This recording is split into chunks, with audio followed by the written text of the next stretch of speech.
Un hombre gigante se eleva desde el fondo de un barranco y una familia tan pequeña de vacaciones es testigo.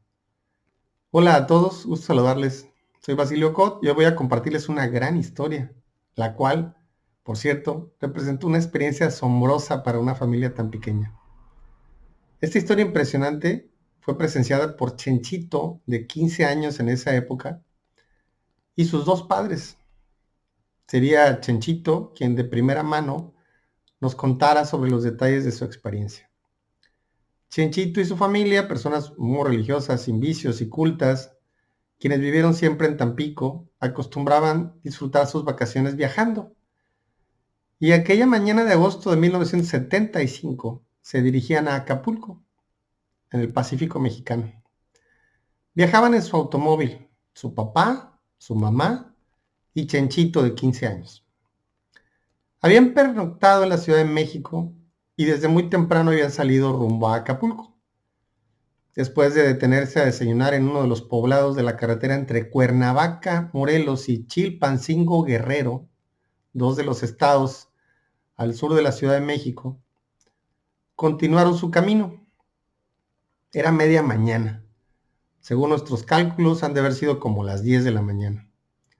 El cielo estaba despejado y a la altura de la sierra de Huautla, Morelos, donde hoy hay una reserva de la biosfera, precisamente en los límites entre el estado de Guerrero y el de Morelos, a Chenchito le dio por cantar. El ánimo era muy bueno, excelente. Al escuchar a su hijo cantar, su papá decide mejor prender la radio. ¿Y cuál sería su sorpresa que en la radio sonaba la misma canción en las mismas estrofas que había empezado a cantar Chenchito? Este detalle tan extraño, por supuesto que llamó mucho la atención de toda la familia, ya que fue una extraordinaria coincidencia, la cual no pudieron dejar de mencionar. Después de esto, Chenchito sigue la canción junto con la radio y es cuando empieza su experiencia. Instantes después de que sucede esta curiosa coincidencia, el auto se apaga, solo a mitad de la carretera. Todos se sorprenden. Su papá aplica el freno de mano hasta que el coche se detiene por completo. No prendía nada, ni la radio, ni las luces, ni el claxon, como si se hubieran quedado sin batería. Sin embargo, observan que no son los únicos con ese problema. Los demás coches, a cierta distancia del de su papá, delante de ellos, habían corrido la misma suerte. Chenchito recuerda en particular a una camioneta que estaba inmediatamente después del coche de sus padres, porque hasta comentaron que parecía que se vendrían para atrás en la pendiente de la carretera hacia ellos. Todos los coches en ese tramo de carretera se habían detenido, seguramente por la misma causa. Dado lo sucedido con el coche, en ese momento predominaba el silencio, por lo que fue muy notorio cuando empezaron a escuchar de pronto un sonido como de plantas y árboles quebrándose hacia el fondo del barranco. El sonido era muy fuerte que inclusive ellos se sorprendieron aún y cuando las ventanas de su coche estaban cerradas. Y era como cuando un trascabo o vehículo pesado entra a una zona llena de vegetación, el mismo sonido. Al pensar que pudiera haber habido un accidente y que algún vehículo estuviera cayendo barranco abajo, Chenchito y su papá se bajan inmediatamente del coche y van a asomarse hacia abajo del barranco, mientras su mamá se queda dentro del coche, solo asomándose por la ventana. La dirección que llevaban era norte-sur. Su carril daba hacia el barranco, el cual estaba a su derecha, y del lado izquierdo estaba la pared de la montaña, la parte elevada de la sierra, y es a esa hora seguramente el sol aún no la sobrepasaba. Al acercarse Chenchito y su papá a la orilla de la carretera que da hacia el barranco, es decir, hacia el oeste, empiezan a escuchar también un leve zumbido, el cual iba incrementando levemente mientras un objeto extraño se elevaba desde el fondo del barranco hasta llegar a nivel de carretera. Chenchito menciona que cuando ellos, su papá y él llegaron a la orilla de la carretera, La profundidad del barranco se apreciaba en más de 100 metros con mucha vegetación. Sin embargo, al asomarse, ellos ya no pudieron ver el fondo del barranco en donde ellos pensaban estaría algún coche accidentado, ya que el objeto cilíndrico que estaban presenciando venía ascendiendo y ya tapaba el fondo del barranco. El objeto permaneció varios segundos suspendido frente a ellos a nivel de carretera a escasos 20 metros enfrente de ellos, por varios segundos. Suficientes para que Chenchito y su papá, ya afectados por lo que estaban presenciando, se alejaran rápidamente de la orilla del barranco y se quedaran del otro lado de su coche de pie, cubriéndose con el coche, y que aún podían ver el objeto con claridad a través de las ventanas del coche y por encima del techo del mismo. Ya para estos momentos, su mamá, que también había visto esto, estaba de rodillas intentando esconderse en el piso del coche, lo más cercano al tablero del coche, tratando de cubrirse con el tablero. Instantes después, el objeto inicia su ascenso nuevamente con una velocidad semilenta constante en vertical hasta que ellos lo pierden de vista en un cielo despejado. El objeto nunca aceleró, no hubo cambios en la intensidad del zumbido, el cual le recordaba a Chenchito el de una turbina de avión, pero bastante más tolerable a esa distancia en que se encontraban del objeto comparada con la de un avión. No hubo señales de propulsión, emisiones de humo o fuego, ninguna corriente de aire, sensaciones de electricidad estática o escalofríos.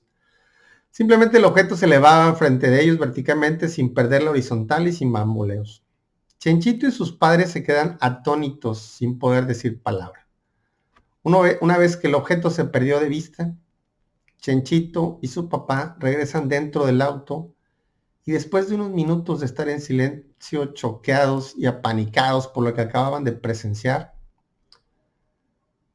la sensación que Chenchito recuerda con claridad de ese momento fue mucho miedo por parte de todos. No podían articular palabra y simplemente estaban profundamente afectados. Recuerda que su papá dijo en voz alta y con un tono autoritario, y cito, esto nunca pasó. Cierro la cita. Y la reacción de su mamá fue cuestionarlo inmediatamente diciendo, y cito, ¿cómo que nunca pasó? Entonces lo que acabamos de ver, ¿qué? Y cierro la cita. La respuesta categórica de su papá fue, cito, es que nunca nadie nos va a creer. Cierro la cita. Chenchito recuerda que entre lo que vio, el pánico que le generó y las reacciones de sus padres durante esos momentos posteriores al avistamiento, le provocaron sensaciones que le marcaron la vida y hasta la fecha recordarlo le genera cierta afectación emocional. Chenchito recuerda que la persona en la camioneta que también se había detenido al igual que su coche, también se había bajado de su camioneta y había sido testigo de la ascensión del objeto desde el barranco. Después del diálogo de sus papás en que su papá les indicaba que no se hablara del tema, la radio se encendió sola nuevamente de pronto. Y al poder encender su coche nuevamente siguieron su camino. Evidentemente después de lo dicho por su papá, el incidente y lo que vieron nunca más fue motivo de comentario alguno por parte de sus papás. Durante el trayecto de regreso de su viaje, al pasar por el mismo lugar en que habían tenido su experiencia, Chenchito recuerda que intentó ver hacia abajo del barranco en alguna curva o al pasar por ahí, pero la ubicación del vehículo y el hecho de no poder decirle a su papá que se detuviera para ver hacia abajo, no permitió que en algún momento la geografía o la vegetación le dejaran ver ese lugar en el fondo del barranco en donde él creía que había salido el objeto. Intentó desde antes de llegar, durante el paso por el lugar y después, y nunca pudo ver hacia abajo en esa dirección. La descripción que Chenchito hace del objeto una y otra vez es la siguiente. Era un objeto que, citando a Chenchito, era muy grande, mucho más que un jumbo jet, lo cual él conoce. Intentando precisar con él y haciendo comparaciones físicas con construcciones grandes, seguramente el objeto rondaba aproximadamente unos 100 metros de largo, con unos 10 metros de alto, con forma de cilindro y que no terminaba en curva, sino en un corte angular en cada extremo.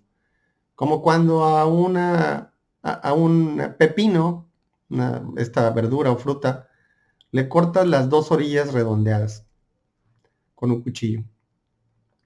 Era metálico, color gris acero, al que se le distinguían divisiones como si estuviera hecho como los barcos con grandes láminas de acero, pero sin remaches en las uniones.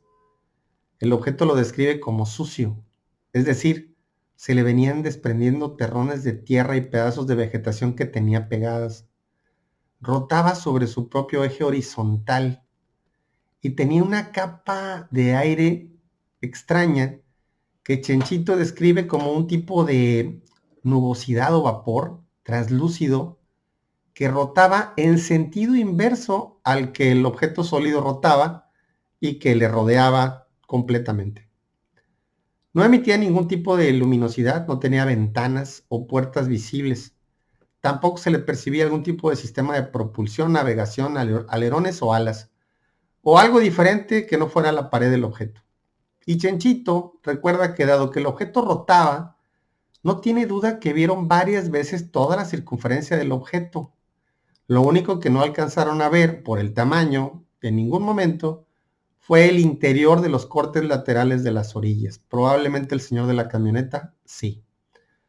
Salvo el pequeño instante en que se detuvo unos segundos frente a los testigos al llegar a nivel de la carretera, su velocidad fue relativamente lenta y constante, en vertical hacia arriba hasta perderse de vista en el cielo.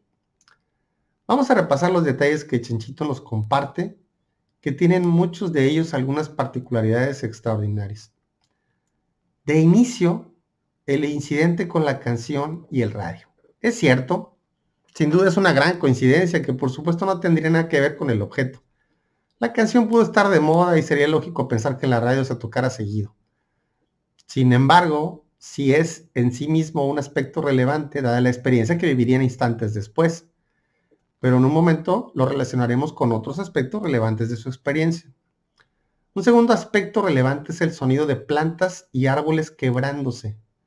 Este detalle muy particular y el hecho de que el objeto viniera desde abajo del barranco, así como su aspecto sucio en el fuselaje, nos deja con la impresión de que el objeto venía de estar en tierra, pero probablemente no posado en ella, porque entonces ya se habría planeado todo desde que aterrizó ahí, sino que las plantas y los árboles estaban de alguna forma sobre el objeto, por lo que al moverse hacia arriba, evidentemente tuvo que romper toda esa vegetación que lo cubría. La otra posibilidad es que estuviera bajo tierra y por ese lugar hubiera salido. Hay muchos testimonios de ovnis entrando, saliendo del mar, inclusive recordamos aquellos videos en el volcán Popocatépetl en que objetos muy grandes en forma de cilindro luminoso ingresan al cono del volcán activo. Pero que salieran ovnis de tierra firme, eso es por demás extraño, y no recuerdo en todos mis años de estudio del fenómeno un testimonio similar. ¿Para qué inventar una historia con esos detalles tan específicos y extraños dentro del mismo mundo de los ovnis? Obvio, no está inventado. Un tercer aspecto altamente destacable e importante es la capa de nubosidad o vapor translúcido que cubría el objeto sólido y que rotaba en sentido contrario al que lo hacía el cilindro. ¿Qué era eso? Hay testimonios de ovnis con algún tipo de campo de energía que puede ser probable y consistente, según algunos científicos, con la generación de antigravedad y o con algún sistema de propulsión del objeto. Esta capa podría haber sido un campo de energía que afectaba la humedad en el aire del ambiente. Digo, recordando que venía de abajo de la sierra donde está húmedo normalmente, pues pudiera ser que sí. Es probable que el campo de energía invisible tuviera algún tipo de afectación en el ambiente húmedo del fondo del barranco. Y lo que Chenchito vio fue ese vapor de agua que le hacía visible el invisible campo de energía que rodeaba el objeto y no que el objeto produjera esa nubosidad en sí misma. Se lo expliqué a Chenchito y él me confirma que sí, efectivamente eso le sonaba razonable y lógico de acuerdo a lo que él vio. Una característica que mencionaba hace un momento y que ha sido comentada en no pocos avistamientos de ovnis es precisamente cómo estos objetos pueden intercambiar medios sin ver afectada su velocidad. Hay testimonios de objetos que entran y salen del agua a velocidad y sin embargo pareciera que el agua no los detiene. Ingresan del espacio a nuestra atmósfera y la fricción no les afecta, como lo hace con todos los vehículos terrestres o meteoros que sí se ven afectados y se sobrecalientan y a veces hasta se desintegran por la fricción y el calor generado por la atmósfera. De hecho, en las imágenes del objeto cilíndrico y luminoso que ingresaba en la boca del volcán Popocatépetl a cierta velocidad, era para que el objeto simplemente se estrellara al chocar con la pared de magma en el interior del volcán, lo cual hubiera generado un estruendo espectacular. Sin embargo, no hubo mayor afectación. Fue como si pudiera entrar en algo sólido sin mayor complicación y sin que ese sólido le impidiera avanzar. ¿Sería ese campo de energía lo que le permite a los ovnis pasar de un medio en el vacío del espacio, a la atmósfera, al agua y a la Tierra, sin que lo detenga, frene o afecte en su velocidad y su composición? ¿Qué tipo de efecto provoca en la materia?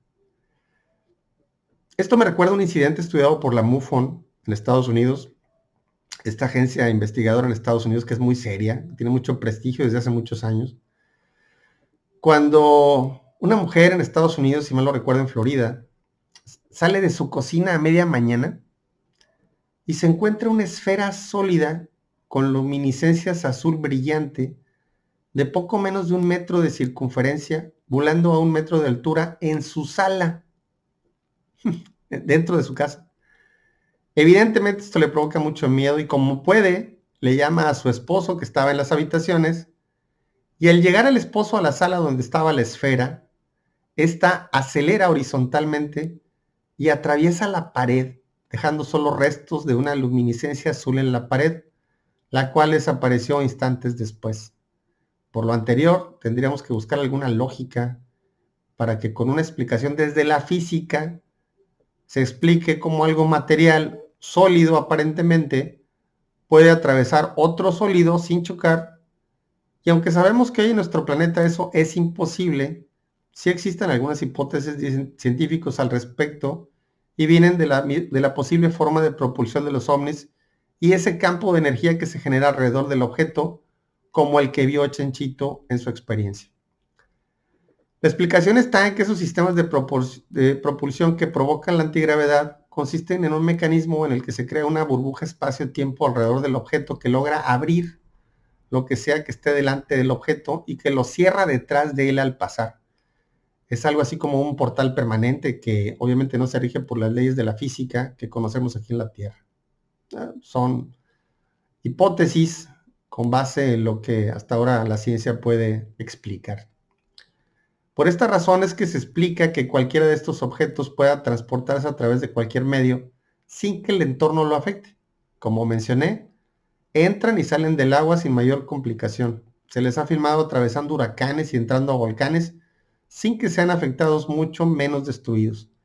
Y están los testimonios de objetos que tienen una aceleración impresionante, muy superior a la velocidad del sonido y que sin embargo no provocan el boom o estampido sónico característico de nuestros aviones supersónicos.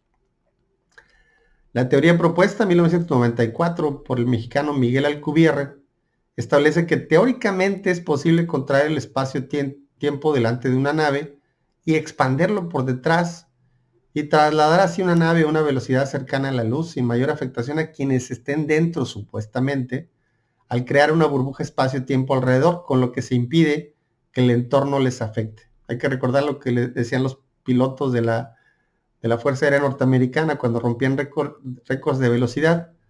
Dice, la velocidad no nos mata, lo que nos puede matar es una aceleración demasiado alta o un freno muy brusco. No hay gravedad, no hay dimensión de tiempo, ni tampoco afectaciones por lo que rodea al objeto o encuentre a su paso, y no se someten a las afectaciones de las fuerzas G por una hiperaceleración.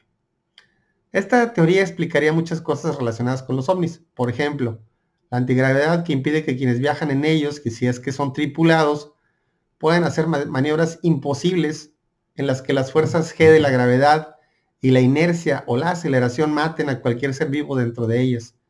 Poder transportarse a través de diferentes medios, los zumbidos de baja frecuencia, el campo de energía, los testimonios de algunos que dicen ser abducidos, que ven como la experiencia que para ellos duró varias horas o días, para los terrestres apenas fueron unos minutos o viceversa. Yo lo relaciono con varios aspectos de la experiencia que vivió Chenchito y su familia. Aparentemente el objeto estaba enterrado bajo tierra, y pues es difícil de explicar cómo un objeto tan grande pudo estar bajo tierra y luego salir volando, a menos que tenga algún campo de energía que le permita traspasar objetos sólidos. El zumbido percibido por los testigos, la nubosidad alrededor del objeto, la antigravedad y en particular el hecho de que todos los motores cercanos al objeto se hayan detenido por un efecto similar al que hubiera producido un pulso electromagnético. Si esto fuera así, y todo se provocó por ese campo de energía, lo cual parece consistente y lógico, también pudo afectar la mente de Chenchito, provocándole una hipersensibilidad a las ondas de radio cuando éste empezó a cantar de la nada y sus palabras seguían a las de la canción desde antes de que fuera encendida la radio. Es como si el campo de energía hubiera provocado que la mente de Chenchito se convirtiera en un receptor de las ondas de radio que les llegaba. ¿Inverosímil? ¿Sí? O sea, realmente es algo difícil de creer, pero es una posibilidad. La afectación al vehículo está presente. Porque no pudiera ser también a la mente de las personas. En el mundo de las posibilidades, todo es posible. Y aquí se busca seguir con una lógica con base en lo que establecen los testigos y lo que dice la ciencia en sus postulados más vanguardistas. Si algo nos ha demostrado la ciencia, es que la ciencia ficción apenas es la antesala de la ciencia factual o real, cuando la tecnología y las capacidades humanas lo permiten. En conclusión, la experiencia de Chenchito es extraordinaria dentro de lo que por sí ya es un tema extraordinario como es el de los ovnis. Y muchos de los detalles de los que él fue testigo son consistentes con algunas teorías que hoy existen sobre el comportamiento y las características de propulsión, velocidad y capacidades de estos objetos. Esperen el video del tema sobre las capacidades de los ovnis. Es una descripción bastante interesante. Aventurándome a plantear una posible explicación a la historia, como cronología o línea de tiempo, pareciera que el objeto que vio Chenchito posiblemente llegó y gracias a su burbuja espacio-tiempo pudo entrar al subsuelo en esa parte de la sierra montañosa en los límites de Guerrero con Morelos. Una vez que se detuvo, el campo de energía ya no era necesario con el objeto estacionado y al desactivarlo, nada impedía que el metal entrara en contacto con la tierra, se cubriera de vegetación y se ensuciara, entre comillas, como describió Chenchito. Cuando el objeto enterrado, en contacto directo con la tierra y la vegetación que lo cubría, decide partir, activa su antigravedad para salir de la tierra, lo cual pudo generar un efecto particular que haría más sensible la mente de Chenchito respecto a las ondas de radio, además de que los coches se apagarían. Pero el detalle interesante es que los efectos en los coches y la mente de Chenchito fueron claramente antes de que se escucharan los ruidos de plantas y ramas quebrándose desde el fondo del barranco hasta arriba en la carretera. Hay un lapso de tiempo en que los coches ya habían sido afectados desde antes de que el objeto afectara la vegetación que le cubría, es decir, ya las afectaciones al entorno se daban antes de que el objeto estuviera fuera de la tierra. Y usando la lógica, fue hasta después de salir de tierra que se activó el campo de energía y el objeto emitía el zumbido y se elevaba. Son dos momentos identificables y no relacionables directamente. Sumamente interesantes. Sin duda la historia de Chenchito está llena de aspectos asombrosos e impresionantes y es por demás creíble dado las características y el número de los testigos. Esta historia confirma que muchos avistamientos de ovnis, lejos de ser luces en el cielo, terminan mostrando objetos o artefactos artificiales y ciertas características que los hacen no humanos, dado que escapan entonces y ahora a las capacidades humanas más modernas. Quiero cerrar esta gran historia estableciendo por lógica natural la relación que esta experiencia de Chenchito nos muestra respecto a los ovnis y lo que aquí en nuestra zona se dice sobre la base submarina extraterrestre que nos cuida de los huracanes. porque ya vimos que también pueden estar bajo tierra. ¿No habría entonces también posiblemente una base subterránea en lugar de una submarina? ¿No podrían estar debajo del subsuelo marino? ¿Por qué no? Buena pregunta. Seguramente las personas que viven cerca de montañas o cerros podrán dar cuenta de avistamientos relacionados con esos lugares. No son pocos los testimonios de personas que viven cerca de cerros o montañas que reportan avistamientos de todo tipo. Son lugares en los que pareciera que la montaña o el cerro directamente está relacionado con esa actividad, como si esa montaña o ese cerro fuera el origen de dicha actividad. Aquí hay una historia, la de Chanchito, que puede dar explicación a lo que ellos han visto. Pudiera ser que en esos lugares existen bases subterráneas. Pudiera ser. Bueno, les espero en mis medios de contacto. Si usted vio un ovni y tiene historias como las que les compartí hoy, o conoce a alguien que vivió una experiencia similar, compártanmela en mi correo. La evaluaremos y si es consistente, pronto la tendrá en un video para la posteridad. Recuerde que en mi canal y en mis medios de contacto podremos crear una comunidad de personas interesadas en este tema, aquí en Tampico y las Huastecas, para compartirnos toda clase de información respecto a este tema. Así estaremos todos atentos y habrá más historias que compartir. No se pierdan el próximo video. Seguro también les gustará la historia. Hasta luego.